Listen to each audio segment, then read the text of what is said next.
Le grand dialogue. Sigi Kafoba. Le grand dialogue, l'émission de débat du studio Tamani sur votre radio. Sigi Kafoba. Le grand dialogue. Le président de la République a dit réaffirmer l'attachement du gouvernement malien à l'accord pour la paix et la réconciliation, quitte selon lui à en discuter certaines dispositions. Et le grand dialogue de Studio Tamani évoque le sujet ce soir avec 4 invités. Moussa Gataer de la CMA, Fahad Ag Al-Mahmoud de la plateforme, professeur Issa Ndiaye, universitaire écrivain, et Souleymane D, constitutionnaliste chargé de cours à l'université de Bamako. Je suis Mohamedou Touré, chers invités, auditeurs et téléspectateurs, bonsoir à tous et bienvenue. Le grand dialogue.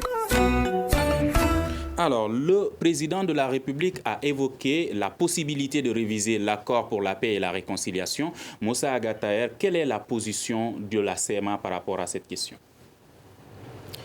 Bonsoir et merci de nous offrir encore cette opportunité de débattre sur des questions d'actualité et aussi des questions qui engagent l'avenir de la nation et de vivre ensemble dans un pays qui traverse des difficultés depuis un certain temps. Maintenant, pour les propos du président de la République tenus à l'occasion de son discours du 22 septembre, anniversaire de l'indépendance du Mali, ont laissé beaucoup de traces d'interrogation au niveau de la CMA. Et surtout ces propos n'explicitent pas clairement de quelles dispositions on parle, qu'est-ce qui sera concerné dans cette relecture à laquelle fait référence le président de la République. Donc nous sommes plutôt dans une posture d'attente, de compréhension, d'explication de ces propos-là. Maintenant, notre position vis-à-vis de l'accord en général, elle est très claire. C'est qu'il y a un accord qui est signé par plusieurs parties, dont le gouvernement du Mali, et chaque partie s'est engagée à respecter scrupuleusement la lettre et l'esprit de l'accord jusqu'à sa mise en œuvre intégrale. Donc nous ne sommes pas de ceux qui aujourd'hui pensent que relire l'accord, revenir sur certaines dispositions, réorienter quoi que ce soit dans cet accord soit la solution aux difficultés que nous traversons dans sa mise en œuvre. D'accord. Fahad Al-Mahmoud, quelle est la position de la plateforme sur la question? Merci beaucoup, M. Touré, de m'offrir l'opportunité de m'exprimer aussi sur les sujets.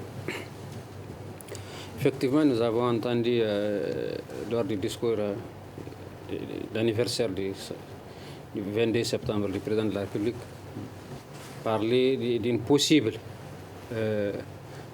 rélecture de l'accord tout en gardant l'esprit. Donc je pense qu'à ce stade, on ne peut pas faire un débat franc parce que nous ne savons pas les parties visées par le discours du président de la République. Tout ce que nous savons, c'est que l'accord lui-même, dans son article 65, parle du consensus, de l'entente entre toutes les parties avant de modifier quoi que ce soit dans l'accord. Cet article, si je peux caricaturer, ressemble à une porte. La porte, c'est à la fois l'entrée et la sortie. Donc, il peut servir à la modification de l'accord, comme aussi c'est un garant pour les parties de garder l'accord en tant que tel pour avoir le consentement de tout le monde. Ceci étant, ce n'est pas la seule porte d'entrée. Depuis plus d'un an exactement, le gouvernement du Mali et les Nations Unies ont signé un document qui s'appelle le Pacte pour la paix, auquel les mouvements signataires ont adhéré. Ce pacte pour la paix prévoit clairement qu'en cas de litige, la médiation internationale procède à des arbitrages. Les décisions de la médiation internationale sont exécutoires. Et donc, il est bien possible de discuter du contenu de l'accord, mais il faut savoir sur quelle partie on va discuter. Tout ce que je sais, moi, qu'il y a beaucoup de choses qui peuvent être faites dans l'accord à ce stade, sans toucher à quoi que ce soit, qu'une disposition constitutionnelle du Mali. D'accord. Je rappelle que nous avons invité le ministère de la Réconciliation et le bureau du haut représentant du président de la République, mais nos tentatives sont restées vaines. Souleymane Dey, est-ce qu'il faut réviser aujourd'hui l'accord pour la paix et la réconciliation? Écoutez, avant d'entamer mes propos, permettez-moi de dire, comme mes prédécesseurs, bonsoir à vos auditeurs et auditrices, aussi à vos téléspectateurs et téléspectatrices. Cette question sur l'accord nous préoccupe énormément et nous intéresse à plus d'un titre. Moi, je pense très sincèrement que ça a été dit tout de suite par Fahad, que l'article 65 de l'accord prévoit en son sein la possibilité de pouvoir retoucher certaines dispositions, mais sur la base, bien entendu, d'un consensus de toutes les parties qui ont signé les 10 accords. D'autant plus qu'effectivement, il y a le pacte pour la paix entre le Mali et les Nations Unies qui exige à aller vers une application immédiate, intégrale dans la mise en œuvre. Et lorsqu'on a des difficultés en la matière, bien entendu, en tout cas lorsque les parties rencontrent des difficultés, elles pourraient s'ériger et apporter des arbitrages qui sont d'office exécutoire. Moi, à mon avis, le problème aujourd'hui de cet accord n'est pas du tout une question de problème par rapport aux dispositions. Le problème de l'accord, on ne l'a pas touché. C'est une question de compréhension sur les vocabulaires et une question de bonne foi des parties. Quand je dis compréhension du vocabulaire, c'est que vous avez vu, par exemple, le mot qui touche tout le monde, la terminologie qui affecte les débats partout, c'est le terme Azawad. Les gouvernements n'ont pas la même signification du terme Azawad et les groupes armés ont leur propre définition du terme Azawad. Lorsqu'on part dans une discussion pour avoir un accord et que les parties ne s'entendent pas sur les termes, il va de soi que dans sa mise en œuvre, on va rencontrer des difficultés. Premier point. Deuxième élément, il y a la bonne foi des parties. Est-ce qu'en allant à cet accord, les parties étaient de bonne foi? Est-ce que les groupes armés étaient réellement de bonne foi pour aller vers la paix? Aujourd'hui, tout laisse à croire que ce n'était pas le cas. Et c'est ce que les Maliens voient. À mon avis, les difficultés d'application de cet accord résident à 2 points majeurs. La remise en cause de l'ordonnancement juridique, et ça c'est trop technique, on ne va pas rentrer là-dedans, mais ça permet quand même d'éclaircir un certain nombre de doutes dans la tête des Maliens. L'élaboration délicate de l'accord ne veut pas dire que c'est un traité. On l'a dit 1000 fois, cet accord n'est pas un traité. C'est un accord politique entre Maliens, même si on a aujourd'hui l'accompagnement de la communauté internationale. Et cela se justifie par la capacité juridique limitée des parties. Parce que lorsqu'on parle d'un traité, c'est bien sûr les sujets de droit international qui peuvent intervenir. Or, cet accord est entre les Maliens. Donc, si l'État du Mali était un sujet de droit international, je ne pense pas que les groupes armés en soient pareils. Et du coup, vous avez le contenu controversé, comme Fahad aussi vient de dire, de l'accord. Il y a des éléments dans la disposition, il y a des dispositions de l'accord qui frisent, au moins, qui font frémir quand on les entend. Mais là encore, une fois de plus, en cela, on voit la difficile insertion dans l'ordre juridique interne. C'est-à-dire quelle est la valeur juridique de l'accord. Ça, c'est un débat qui est tranché par la Cour constitutionnelle du Mali dans son arrêt du 5 mai 2016 et dans son arrêt du 2 juin 2017. Ce qui signifie que la Cour constitutionnelle du Mali a érigé l'accord dans le bloc de constitutionnalité. Ça ne pose plus ces problèmes. Ces débats n'existent plus. Et donc, deuxième point, c'est la persistance d'une applicabilité incertaine. Vous avez vu que l'accord nous demande d'aller vers des réformes majeures. Et ces réformes majeures, elles sont à la fois matérielles qu'organiques. On n'arrive pas à faire les réformes matérielles, on n'arrive pas à aller vers les réformes organiques. Et enfin, vous devez vous rendre compte qu'il y a un frein lié au contrôle d'exécution. Et ça, c'est surtout l'impuissance aujourd'hui du CSA à faire respecter le chronogramme de la mise en œuvre de l'accord, par le fait simplement de l'inversion des priorités. Voyez-vous, c'est une inversion des priorités qu'on a. Et pour finir et vous dire tout, c'est que quand on parle d'un accord, c'est un accord pour la paix. Ce n'est pas un accord de paix. Et pour la paix, il a été dit de façon très claire qu'on préserve l'intégrité, on ne touche pas à l'intégrité territoriale du Mali. Et un certain nombre de lignes rouges ont été tranchées pour maintenir et préserver et garantir l'état unitaire de ces pays. Mais cela ne veut pas dire qu'on ne peut pas aller dans une organisation. On va revenir tout de suite avec beaucoup plus de détails. Professeur Issa Ndiaye, que pensez-vous de cette intervention du président de la République, puisqu'il y a Moussa Agataer et Fahad qui disent qu'ils ont beaucoup d'interrogations parce que le discours ne semble pas clair pour eux? Moi, j'ai un handicap majeur parce que intervenir donc, par téléphone là, avec la qualité du réseau qu'on a, souvent fait qu'on se fait mal comprendre ou on n'a pas la réactivité nécessaire, quoi. Mais je voudrais dire que le président touche à une question essentielle dans la mesure où toutes les parties constatent, que ce soit les parties maliennes et les parties extra-maliennes, constatent qu'il y a des difficultés dans l'application de l'accord. Donc, s'il y a des difficultés dans l'application de l'accord, la raison veut qu'on se penche sur ces difficultés, on voit qu'est-ce qui bloque, pourquoi ça bloque et comment faire pour lever ces blocages-là. À mon avis, je pense que le fond du problème de l'accord d'Alger, moi je continue à dire l'accord d'Alger, l'esprit est malsain. Il est malsain pourquoi? Parce qu'il a été pensé de l'extérieur et imposé de l'extérieur, aussi bien au gouvernement malien qu'au groupe rebelle. Et ça pose aujourd'hui problème quand on dit aux Maliens de s'en approprier. Parce que ce n'est pas un accord de paix entre Maliens, on n'a pas demandé l'avis des populations maliennes, on a imposé quelque chose aussi bien au gouvernement qu'aux rebelles. Bon. Et on a été intraitable par rapport au gouvernement, puisqu'on a dit au gouvernement à l'époque qu'il voulait modifier les choses, c'est à prendre ou à laisser.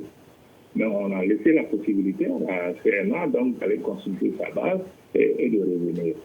Donc ça pose un certain nombre de problèmes de légitimité populaire parce que les Maliens n'ont pas été concertés.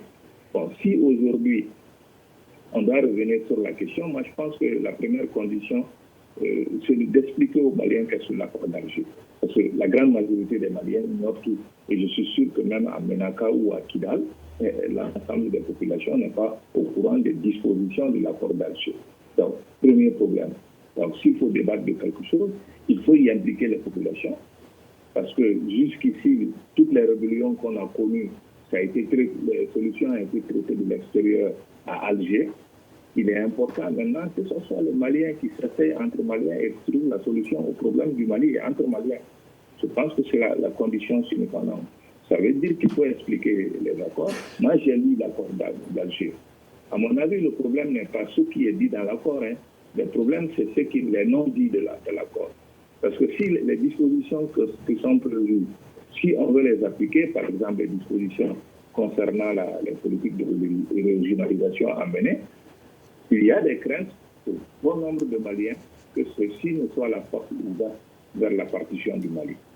Or, quand on voit le comportement d'un des acteurs les plus importants comme la CNA, qui continue donc à brandir à Kidal le drapeau donc, de la Zawad, à fêter les anniversaires de la Zawad, ça ne crée pas une situation de confiance. Et quand on voit les méthodes aussi qui sont utilisées, et chaque fois qu'il y a des problèmes, donc c'est les ultimatums.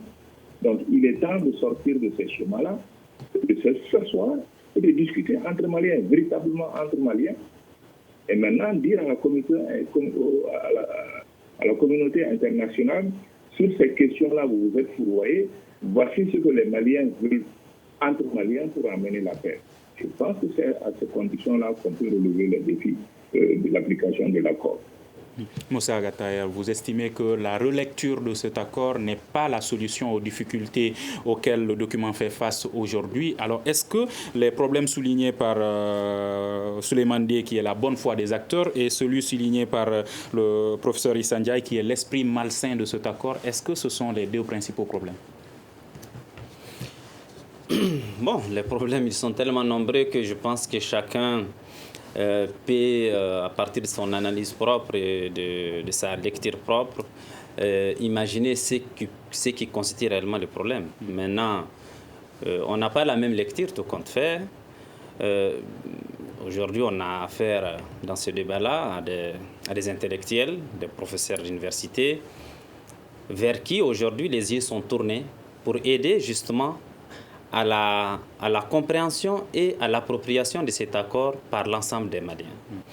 Et je pense que cette mission qui est à l'heure aujourd'hui impose également un certain recul vis-à-vis de nos positions personnelles à l'égard des acteurs. Ça nécessite aussi une pédagogie qui ne laisse pas trop de place aux accusations envers qui que ce soit. Tout compte fait, cet accord est signé. Et je pense que le débat qui cherche à confondre l'accord pour la paix et la réconciliation ici du processus d'Alger et des traités internationaux, il n'y a pas de débat là-dessus. Nous avons affaire à un accord intérieur, un accord national entre des parties maliennes. Est-ce qu'il a été imposé, comme le pense professeur Ndiaye, par l'extérieur? Bon, là encore, ça dépend du sens qu'on donne au mot. Si imposer veut dire que les parties ont signé sans avoir chacune tout ce qu'elles voulaient, peut-être oui. Parce que personne n'a signé cet accord en disant que j'ai eu ce que je veux. Ni le gouvernement, ni la CMA, ni la plateforme. Et c'est justement ça aussi le sens même d'un accord. Un accord, c'est un ensemble de compromis.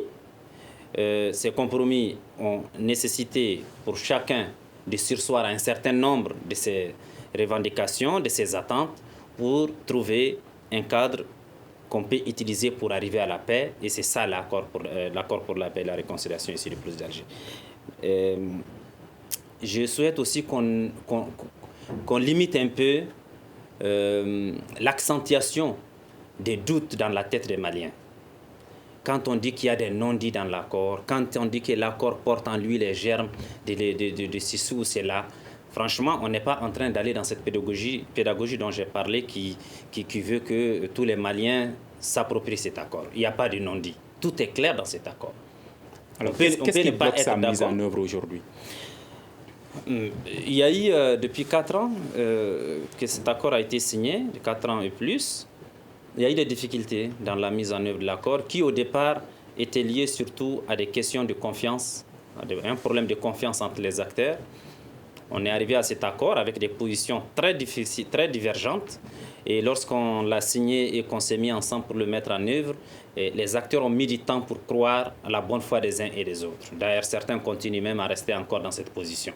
Ensuite, il y a eu un certain nombre de dispositions de l'accord qui devraient être mises en œuvre depuis longtemps, qui devraient être le point de départ de la mise en œuvre de l'accord. On les a négligés, ou il y a eu encore un problème de bonne foi. On a parlé dès le début des patrouilles mixtes, on a parlé des EMOV. Tout cela n'a jamais été une réalité sur le terrain. Et maintenant, on assiste encore aujourd'hui, après avoir avancé sur un certain nombre de choses dans l'accord, à un nouveau blocage qui est en train de profiler à l'horizon, qui est né d'un certain nombre de prises de position de nos dirigeants, que ce soit dans le gouvernement ou ailleurs. Moi, je rappelle simplement que cet accord, il ne faut pas qu'on se trompe un peu sur les responsabilités dans les engagements. Cet accord n'est pas l'accord du ministre des Affaires étrangères. Ce n'est pas l'accord du ministre de la Réconciliation. Les engagements qui sont pris dans cet accord, c'est des engagements pris par le président de la République qui en est le garant au compte du gouvernement. Donc les yeux sont tournés aujourd'hui vers le président de la République pour vraiment remettre les pendules à l'heure, ramener tous les acteurs sur de bonnes bases de confiance et faire avancer les choses. Il y a des urgences, l'insécurité est en train de grandir, il y a des sérieux problèmes de disponibilité des services sociaux de base pour les populations. Serait-ce l'esprit de la possibilité de renégocier ou revoir, réviser cet accord qui est annoncé par le président de la République?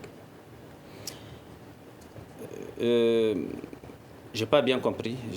Vous dites que le président de la République doit prendre des mesures pour que cet accord puisse être bien mis en œuvre. Il a annoncé une possibilité de réviser l'accord pour la paix. Est-ce que cette annonce va dans ce sens selon vous? Pas à nos yeux.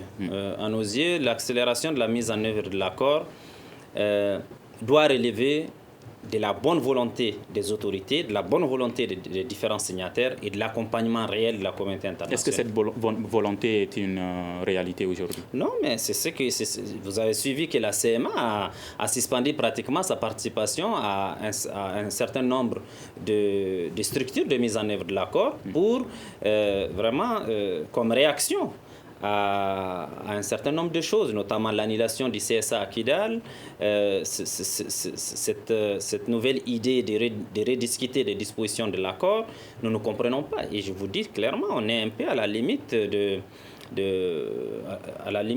nous sommes vraiment dans l'étonnement total. Qu'est-ce qu'on veut réellement? Si on veut la paix, est-ce que le seul outil qu'on a aujourd'hui n'est pas l'outil adéquat pour arriver à la paix? Ou est-ce qu'il faut chaque fois prendre de nouvelles initiatives pour que ça occupe les gens pendant un bon temps sans arriver à une solution? les questions de mer. D'accord. Fahad Agal Mahmoud, est-ce que vous pensez que la bonne foi qui est remise en cause par Souleymane Dié des acteurs est une réalité aujourd'hui? Moi, je pense qu'il y a beaucoup de circonstances qui ont fait que l'accord n'a pas pu avancer. Dans l'absence de la bonne foi des partis, il faut souligner quand même que la mise Toutes les parties ou certaines? Chaque parti a sa part de responsabilité dans les retards qu'a connu l'accord. Tout d'abord, je voudrais faire une précision. Au début du processus d'Alger, il a été mis en place 4 groupes thématiques pour discuter les aspects politico-institutionnels d'un côté, les aspects de défense et de sécurité, les aspects de développement et les aspects de réconciliation, de vérité, justice et réconciliation. Ce sont ces 4 commissions. Au sein de chaque commission, chaque parti, que ce soit au niveau de la plateforme, la CEMA ou le gouvernement, a fait son document qui a été soumis à la médiation internationale, dont l'accord n'est qu'une synthèse. Ce n'est pas la communauté internationale qui a réfléchi sur le contenu de l'accord. L'accord est tiré des propositions faites par les partis maliennes. Puisqu'on a la chance d'avoir des universitaires avec nous, moi je pense qu'au lieu de parler de non-dit, il faudrait qu'on nous sorte les passages inapplicables de l'accord et qu'on les discute. L'accord, c'est dans son premier article, le premier alinéa, il reconnaît l'unité nationale du Mali, son intégrité territoriale, sa souveraineté, son caractère républicain et laïque. Ça, il le connaît. Si des universitaires arrivent à nous sortir un article qui ne respecte pas ceci, qu'on les rediscute. Maintenant, l'esprit malsain, celui, c'est pas ce qu'il dit, ce qu'il fait. C'est-à-dire qu'il faudrait que le gouvernement pousse les gens à avancer. Il faudrait que le gouvernement démontre que les autres partis, s'il y a une partie qui a de mauvaise foi, que le gouvernement qui a en charge la mise en œuvre de l'accord, le gouvernement qui est en sorte le gardien de la chose publique. Justement, Ibeka, dans son discours, il a lancé un appel aux groupes armés, je cite, à plus de raisons pour que nos efforts, selon lui, les efforts de toutes les parties ne tendent plus que vers la paix. Moi, je pense que d'abord, l'accord, M. Souleymane avait dit inverser les priorités. L'accord à sa signature, la première priorité, c'est ces aspects de défense et de sécurité. C'est-à-dire qu'on va mettre en place les commissions en charge de la mise en œuvre de l'accord. Ensuite, viendra la période de cantonnement et la période de DDR. Ça, c'est la première étape prévue dans l'accord lui-même. Les membres du gouvernement qui représentaient l'État au sein du processus n'ont pas été à la hauteur. Quand le président de la République appelle les groupes armés à plus de raisons, êtes-vous prêt à un meilleur engagement pour la mise en œuvre? Moi, je pense que je l'ai dit et je l'ai redit. Si on a dit qu'on appelle les gens à plus de raisons, celui qui n'a pas raison, qu'on le dise clairement. Il ne faut pas qu'on tourne autour du pot. Il faudrait qu'on appelle le chat par son nom. Appeler de façon globale, ça ne permet pas de clarifier les choses. Et donc, je l'ai dit, au lieu de commencer par l'accord lui-même, les ministres qui représentaient le gouvernement dans les dossiers ont commencé par les autorités intérimaires, c'est-à-dire la dernière étape de l'accord. C'est ce qui a inversé les tendances. Sinon, l'accord lui-même, à 4 mois déjà, les groupes armés ne seraient plus sur le terrain. D'accord, je vous donne la parole. Souleymane Dié, dans ces conditions, pensez-vous que cet accord pour la paix et la réconciliation est applicable? Écoutez, comme je l'ai dit, j'ai parlé d'une difficile application de l'accord, du fait que des difficultés de mise en œuvre ont émergé, tant au plan matériel qu'organique, mais aussi et surtout au contrôle de l'exécution de cette mise en œuvre. Parce qu'au contrôle de l'exécution de cette mise en œuvre, je l'ai dit et je répète, qu'il y a une inversion des priorités, une impuissance du CSA à faire respecter le chronogramme. Et surtout, la timidité des sanctions au blocage de mise en œuvre. Écoutez, nous sommes entre nos Maliens. Nous n'avons pas pris part à ces négociations. Mais ce n'est pas à moi de défendre les propos du professeur. Mais le contexte a changé. Et vous le savez très bien que moi, ici, que pour la première fois dans l'histoire du monde, la négociation d'un accord a échappé, mais je dis bien échappé totalement aux partis. Le timing de cette négociation, c'est la communauté internationale qui l'a dicté. Et les partis ne se sont pas mis autour de la table directement pour discuter. Et on sait que c'est à travers, bien sûr, des propositions écrites et verbales que la communauté internationale peut transmettre ou ne pas transmettre. Mais là, on ne se trouve pas les problèmes. Aujourd'hui, ils l'ont dit, on a un accord qui est en place et les Maliens constatent que cet accord, malheureusement, on ne voit pas un début d'exécution, ou du moins, l'impact n'est pas visible. Les dividendes ne sont pas perçus. Et du coup, vous savez très bien qu'à ce niveau, quand on parle de non-dit, oui, il y a un accord principal, mais il y a eu énormément de sous-accords, sans parler du relevé de conclusions. Et ces sous-accords, ce sont en tout cas des consensus, ou du moins des ententes entre les groupes armés et les gouvernements qui sont passés ou qui passent sans que le Malien lambda ne sache de quoi il s'agit. Ces sous-accords, bien sûr, créent aujourd'hui un désordre énorme au plan juridique. On ne les connaît pas, ces sous-accords-là. À chaque fois que les caprices, moi je dis comme ça, les caprices des parties signataires, à chaque fois qu'une partie signataire de l'accord procède à des blocages, on a trouvé des sous-accords, des contournements, etc., etc. Jamais la communauté internationale n'a été capable de dire ouvertement et clairement aux parties, attention, voilà ce que vous avez signé, exécutez. Je suis désolé de dire à mon ami Moussa ici, quand chaque 6 avril à Kidal, on fête l'indépendance de l'Azawad, c'est une faute. Ça ne devait plus se faire. C'est vrai que les groupes séparatistes avaient à un moment donné proposé à aller vers une indépendance, mais à une fois qu'ils sont revenus sur cette décision, je ne vois pas pourquoi on continue à fêter à Kidal l'indépendance de l'Azawad. Et on ne peut pas comprendre que quand une délégation de l'État du Mali arrive à Kidal, que les 2 drapeaux flottent. Quand on voit tout cela, ça crée de la confusion et surtout un sentiment de méfiance et de défiance de l'autorité de l'État. Quand on sait aujourd'hui que la priorité des priorités, c'est la sécurisation et le contexte a changé. Aujourd'hui, il faut aller rapidement et très vite vers la reconstruction de notre administration et son redéploiement. C'est à ce seul titre-là qu'on pourrait dire que oui, l'administration est aujourd'hui au plus près des populations à la base. Mais aujourd'hui encore, je le répète, que pour moi, les parties signataires de l'accord, chacune des parties signataires, aujourd'hui, a une responsabilité. Mais la responsabilité la plus visible, c'est Kidal.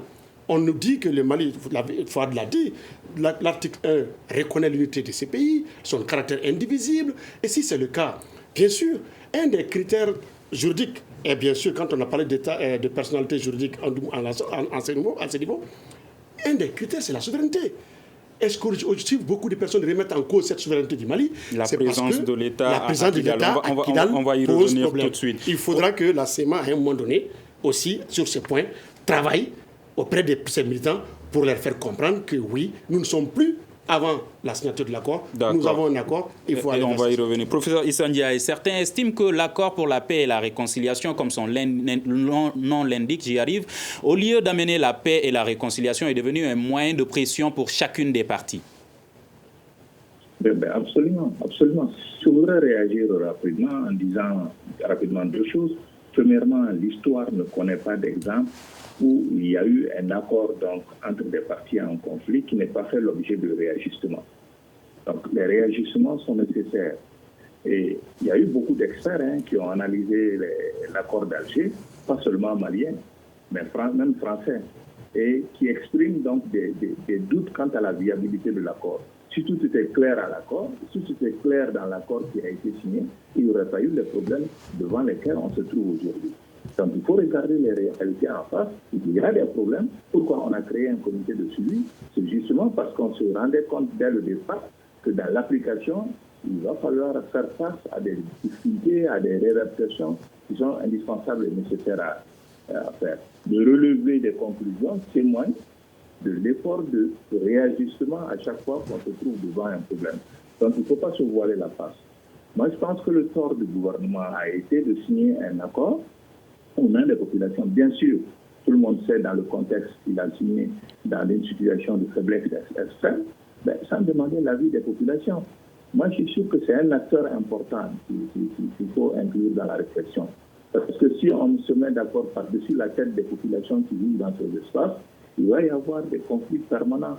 une guerre civile larvée qui va se dérouler des décennies durant. C'est pourquoi je dis qu'il faut revenir et voir les choses en face. Il y a des dispositions qui sont prévues dans l'accord. Si ça pose problème, il faut s'asseoir et en discuter. Mais ne pas faire des accords, une religion comme si c'était une bulle, on ne pouvait pas revenir dessus. Donc c'est ça l'attitude fondamentale.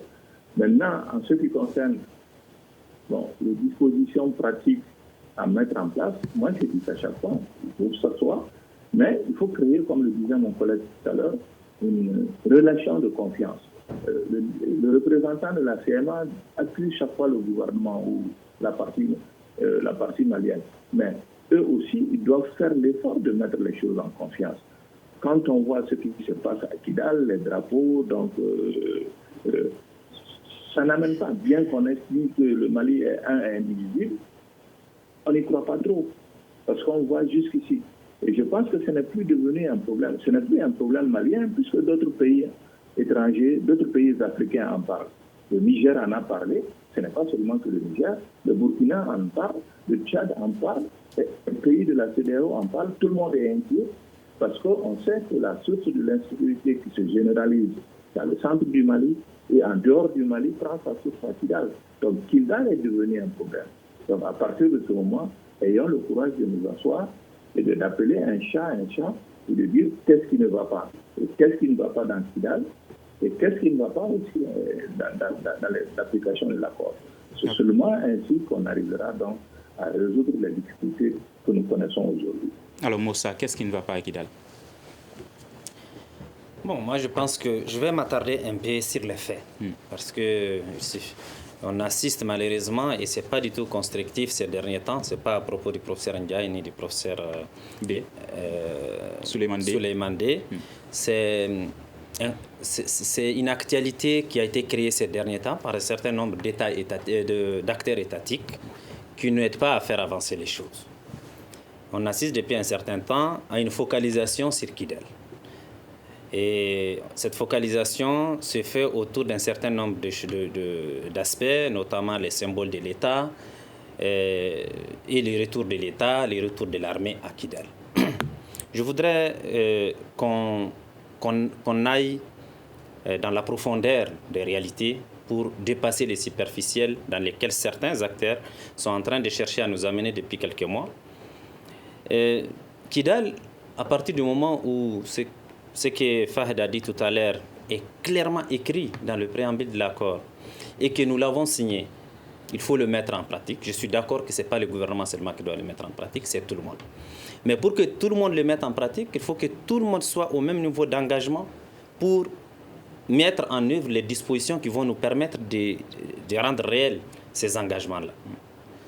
Quand on prend le cas de Kidal, on déplore quoi aujourd'hui? Qu'est-ce qu'on déplore à Kidal? Qu'est-ce qu'on reproche à Kidal? On déplore l'absence de l'État, n'est-ce pas? On déplore l'absence de l'armée. On déplore le fait que les drapeaux du Mali ne soient pas visibles partout. Et là, je vais me répéter. Les drapeaux, c'est un emblème, un symbole de l'État qui doit être présent là où l'État est présent et qui doit être garanti par une force, la force de défense et de sécurité incarnée par les femmes, et qui doit aussi être encadré par l'ensemble des services de l'État dans la localité. Mais à quoi on assiste aujourd'hui? Comment voulez-vous que les drapeaux flottent dans toute la région de Kidal pendant qu'il n'y a pas un seul service de l'État qu'on ait redéployé? Pendant que l'armée reconstituée, qui doit être l'armée qui sera redéployée, rien n'est encore fait par rapport à cette armée. Dites-moi, où est-ce qu'on va prendre, prendre les soldats qui vont sécuriser ces emblèmes, ces symboles de l'État? C'est l'armée reconstituée qui va le faire. L'armée reconstituée, elle est à son embryon à travers les mécanismes opérationnels conjoints, qui malheureusement a subi lui aussi un plomb dans l'aile avec la fin de la formation et l'éparpillement de ces éléments, l'arrestation de certains, la prise d'otages d'autres par les terroristes. Donc il faut qu'on sache raison garder et attaquer les choses par leurs racines. Mais ces emblèmes ont-ils besoin d'être sécurisés s'ils sont acceptés par les populations? À Bamako, est-ce que dans les domiciles des gens, il y a les drapeaux maliens? Est-ce que dans votre famille, il y a un drapeau? Est-ce que dans mon bureau personnel à la maison, il y a un drapeau? Non. Les drapeaux, on le fait flotter sur un service de l'État. Mais comment on veut faire flotter un drapeau dans un endroit où il n'y a aucun service de l'État? Le seul service de l'État qu'il y a, c'est le gouvernorat. Et là, je mets à défi qui que ce soit qui puisse me dire que quelqu'un est allé un seul jour chez le gouverneur pour lui dire de ne pas planter le drapeau au gouvernorat.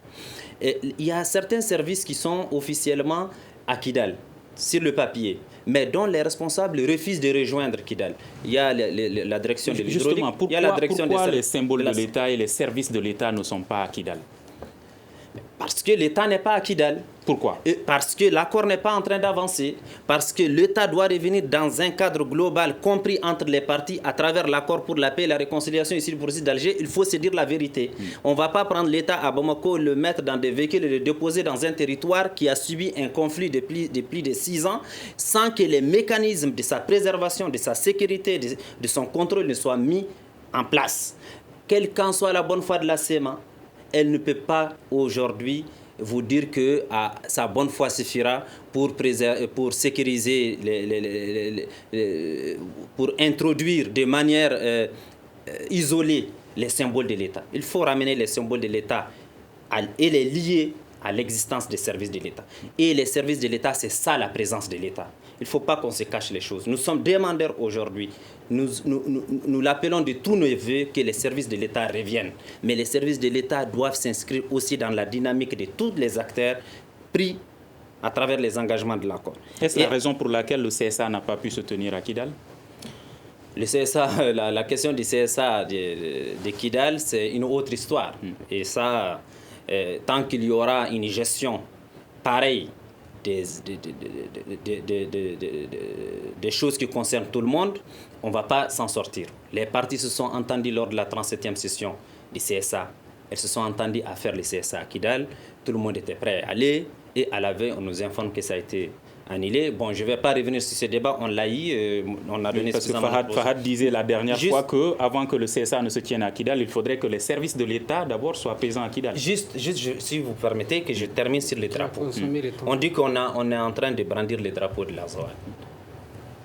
La CMA ne brandit pas les drapeaux de la ZOAD chaque 6 avril. Mais il y a une situation où les populations sont restées, ont été abandonnées à elles-mêmes depuis 6 ans. Elles ont milité dans des structures, notamment des mouvements de la CMA, et elles ont adopté des formes de mobilisation qui ne peuvent disparaître que à travers le retour de l'État tel que nous sommes en train de le dire et à travers une normalisation de la situation. Aucun cadre, aucun responsable de la CMA ne fête solennellement le 6 avril tel qu'on est en train de vouloir. D'accord. Fahad, que pensez-vous de cette question de Kidal qui semble être un des principaux blocages dans la mise en œuvre de l'accord pour la paix? Merci beaucoup. Pour moi, contrairement à Moussa, le statut de Kidal est une grave violation de l'accord. Pour la simple raison que l'accord lui-même, à partir de sa signature, prévoit une période intérimaire. La période intérimaire, les zones qui échappaient au contrôle de l'État à travers les autorités intérimaires où il y aura les parties signataires doivent passer automatiquement sous le contrôle de l'État. Ça, c'est ce que l'accord prévoit. Mais je n'impute pas la responsabilité entièrement à la CEMA. J'impute la plus grande part de la responsabilité au gouvernement du Mali, qui accepte à chaque fois des arrangements à très courte durée. C'est le gouvernement qui a accepté d'installer les autorités intérimaires dans une salle et de revenir à la fin de la cérémonie avec tout le monde dans les mêmes hélicoptères. Le gouvernement devrait exiger qu'à partir de ce moment, c'est les mécanismes opérationnels de coordination, les MOC, qui sécurisent Kidal et les autorités intérimaires. C'est ce que l'accord prévoit. Et nous, dans les échanges entre nous, on a été jusqu'à ce que la CEMA, à un moment, a accepté de céder le contrôle de la ville au MOC. Et c'est ce que l'accord prévoit. Une fois que le MOC est là, la localité s'éduque de sécuriser celui qui est le premier embryon du retour des jureurs de la République de la localité qui échappait au contrôle de l'État. Mais l'État céder ses droits. À chaque fois qu'il y a une Assemblée générale des Nations Unies, il faudrait qu'on dise qu'on a avancé Et on présentait des avancées de 2 ou 3 jours en réalité qui n'avancent à rien. Maintenant, on est parti jusqu'à ce que les officiels maliens faisaient comme si c'est une victoire de se rendre à Kidal. Le Premier ministre sortant a accepté d'aller sans les forces de sécurité du Mali. Le président lui-même, je ne vais pas le citer parce que le président est parti en tant que candidat. Ça, je peux comprendre ça. Mais le Premier ministre, chef de gouvernement, accepte d'être sécurisé par des groupes qui échappent, qui ne sont pas sous le drapeau national. Et le fait que les gens brandissent aussi d'autres drapeaux, cela veut dire qu'à quelque part, la CEMA n'a pas dit à tous ces militants que nous sommes dans l'accord, nous sommes dans l'intégrité, vous devrez arrêter ce comportement. Et il ne faut pas aussi l'ignorer, il y a d'autres acteurs qui ne sont pas signataires qui comptent sur l'enlisement. Ce n'est ni la CEMA, ni la plateforme, ni le gouvernement. Ceux-ci aussi, ils étirent leur épingle du jeu dans cette situation. Justement, le chapitre 11 de l'accord pour la paix, dans son article 29, estime que les parties réitèrent leur engagement à combattre le terrorisme et ses multiples connexions que sont le crime organisé et le trafic de drogue. Est-ce le cas aujourd'hui? Moi, je pense que même sur ces points, il y a eu l'article 30, n'est-ce pas? L'article 30, c'est-à-dire que les partis signataires vont donner des hommes et des armes qui vont faire ces opérations et revenir sous la coordination du MOC. Dans l'atelier de haut niveau qui a eu du 12 au 14 décembre 2018 à l'hôtel de l'Amitié, nous avons estimé que c'est très dangereux de combattre le terrorisme en tant que mouvement d'essence communautaire. Il faut que l'État fasse la demande et que les partis vont donner les soldats, les effectifs que l'État a demandé pour tenir ce genre d'opération. L'État ne l'a toujours pas fait. Si vraiment on n'a pas avancé dans l'accord aujourd'hui, pour moi, je pense que l'État a manqué d'un agenda pour progressivement rétablir le territoire. L'État se contente de certaines avancées qui, en réalité, ne font pas avancer la paix. Et si vous voyez, il y a plus de morts après l'accord qu'avant la signature de l'accord.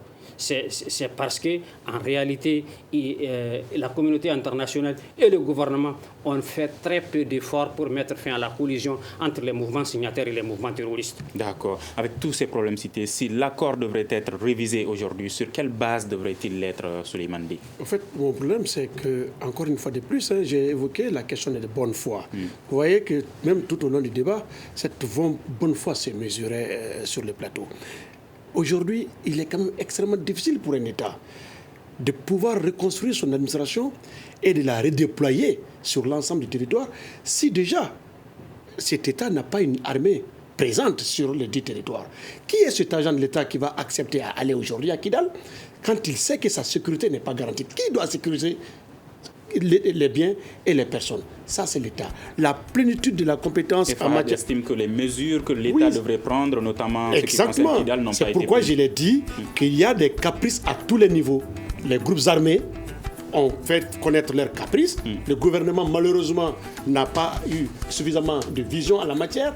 Et tout reste à croire qu'aujourd'hui, que si on doit revenir sur cet accord, d'ailleurs, je vais en profiter pour le dire, il n'y a pas un point dans cet accord qui puisse soulever suffisamment de contradictions quand on sait que toutes les dispositions de l'accord connaissaient un début d'exécution dans ces pays où, bien sûr, on connaissait... D'accord, le temps nous fait défaut. Rapidement, professeur Issa Ndiaye, que faut-il faire aujourd'hui par rapport à cette possibilité de révision de l'accord pour la paix annoncée par le président?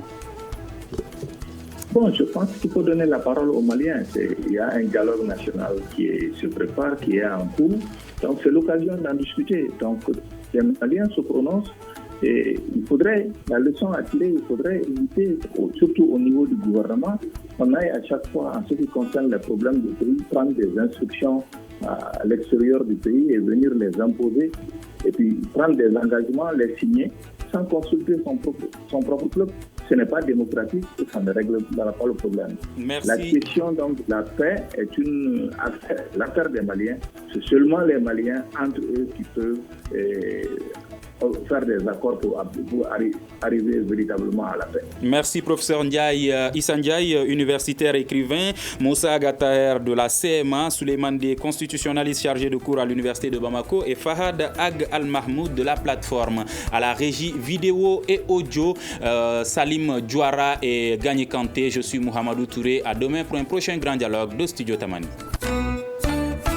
Le Grand Dialogue. Sigi Kafoba. Le Grand Dialogue, l'émission des débats du studio Tamani sur votre radio. Sigi Kafoba.